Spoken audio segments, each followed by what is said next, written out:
Salut à tous, j'espère que vous allez bien. Aujourd'hui on se retrouve pour une nouvelle vidéo. Alors aujourd'hui j'ai décidé de vous parler un manga en particulier, Kakushi Goto. Donc alors Kakushi Goto c'est édité aux éditions Vega Dupuis, donc vous pouvez le voir ici, c'est écrit Vega, mais ça a été repris je crois cette année ou fin d'année dernière par les éditions Vega, donc c'est devenu par les éditions Dupuis, donc c'est devenu les éditions Vega Dupuis. Donc ça a pu permettre en fait la sortie du 5e tome de Kakushi Goto qui se faisait attendre. Donc j'ai décidé de vous en parler. Alors donc comme je viens de dire, il y a 5 tomes de Kakushi Goto qui sont sortis à l'heure actuelle. Ça se termine en 12 tomes. Donc là on est on va dire bientôt à la moitié. Et il y a un animé qui est aussi disponible sur Wakanim si je dis pas de bêtises, et un film qui doit sortir cet été. Donc voilà, j'ai décidé de vous présenter. Donc l'auteur c'est Koji Kumeta, qui est connu aussi pour une autre série qui est aux éditions Pika, donc Sayonara, Monsieur Désespoir. Donc il y a une qui est en cours d'édition, qui doit avoir une 20aine de tomes, et ça se termine en 30 volumes, si je dis pas de bêtises. Donc Kakushi Goto, ça parle l'histoire de Goto Kakushi, donc comme dans le titre, qui est en fait un mangaka, qui est un père célibataire, qui vit avec sa petite fille Hime, qui est ici. Donc Goto, c'est un mangaka célèbre, qui fait en fait plus des histoires salaces, et en gros, il assume pas trop, et c'est pas très bien vu en plus, en fait, déjà la profession de mangaka, et en plus, on va dire, ses titres... et puis son genre sont encore moins reconnus, même s'il est très célèbre. Et donc lui, qui en plus vit avec une petite fille du nom de Hime, qui veut dire princesse en japonais, donc qui veut la couvrir à tout prix, en fait, il lui cache son métier. Et donc on va suivre en fait son quotidien, en fait, à chercher tout le temps à dire que non, c'est pas son métier et tout. Donc par exemple, il cache son métier en disant que c'est en fait un employé de bureau. Donc en fait, le matin, ils partent ensemble, mais sauf qu'à un moment, leur chemin se sépare. Lui, il rentre dans une boutique, hop, il se met en tenue de mangaka, donc short, t-shirt, tranquille, il enlève son costard. Et puis ensuite, il va directement à son bureau pour aller faire ses dessins. Donc on a un petit monde qui gravite autour. On peut retrouver en fait la maîtresse en fait de Hime qui, elle, est une fan de ses œuvres. On a aussi ses assistants. On va suivre aussi son quotidien de mangaka, tout ce qu'on lui demande.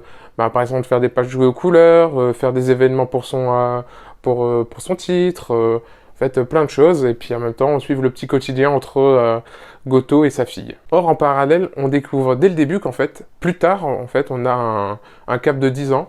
Et en gros, on découvre Hime à 18 ans, qui découvre que son père est mangaka. Donc c'est pas vraiment un spoil, parce qu'on le retrouve dès le début. Donc là, on a Hime qui est plus vieille, qui, je dirais, a fait plus lycéenne, donc je suppose qu'elle est en dernière année, donc je crois que c'est 18 ans, et en fait, qui découvre que son père était mangaka. Donc en gros, on a l'histoire principale où on suit le quotidien de ces deux personnages, donc Hime et Goto, et entre deux, on a en début et en fin de tome, en fait, Hime qui découvre son père, l'histoire de son père, qui était mangaka. Qui était, je dis bien, parce qu'on ne sait pas pourquoi on ne voit pas Goto. Voilà. Donc il y a un petit drame sous ces airs de tranche de vie, comédie, il y a quand même un petit drame qui se traîne là-dedans. Ce qui est une petite force aussi du manga, c'est qu'en fait l'auteur parle avec nous. Par exemple, il va nous raconter, Goto doit faire une page couleur, et on va suivre en fait lui qui a pas envie, ses assistants qui insistent, en gros des petites chamailleries. Ensuite on a responsabilité royale. Bon, c'est un fainéant, mais bon, il doit faire son boulot. Et donc, on suit, en fait, des fois des anecdotes. Et en fait, on a l'auteur qui, ici, par exemple, à la fin du chapitre, qui nous explique une anecdote, mais réelle. Donc, c'est vraiment sympa. Donc, on a l'auteur qui interagit avec nous, qui nous explique aussi l'envers du décor.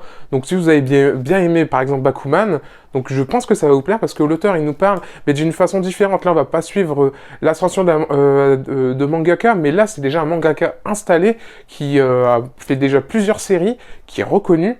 Donc là, c'est différent, on suit plus son quotidien, même si on a en plus l'auteur qui nous donne quelques petites infos, quelques anecdotes, et c'est vraiment très sympa.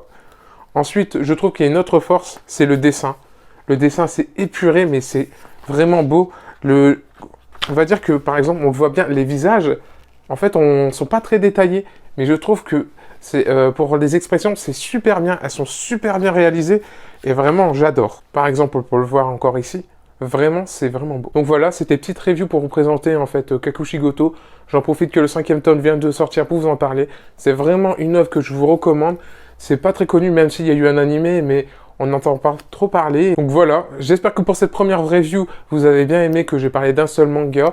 Là, en plus, c'est une série pas très longue, donc 12 tomes, il y en a 5 à l'heure actuelle.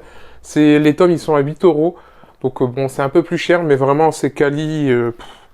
Vraiment, je vous le recommande. Kakushigoto, si vous avez bien aimé style Bakuman ou même Hitman qui sort actuellement chez Pika, donc vraiment, ça parle d'un mangaka, de son petit quotidien, c'est de la comédie, même s'il y a un petit drame qui se cache derrière qu'on découvre au fur et à mesure. Donc, Kakushigoto.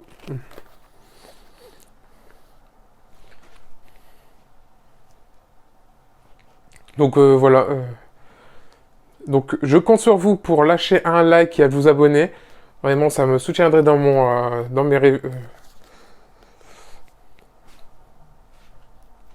Donc je compte sur vous pour liker et à vous abonner à la chaîne ou même écrire un petit commentaire.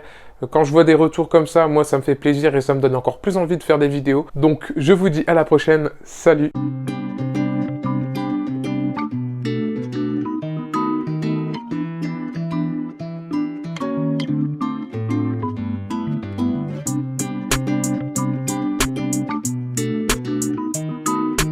お前はもう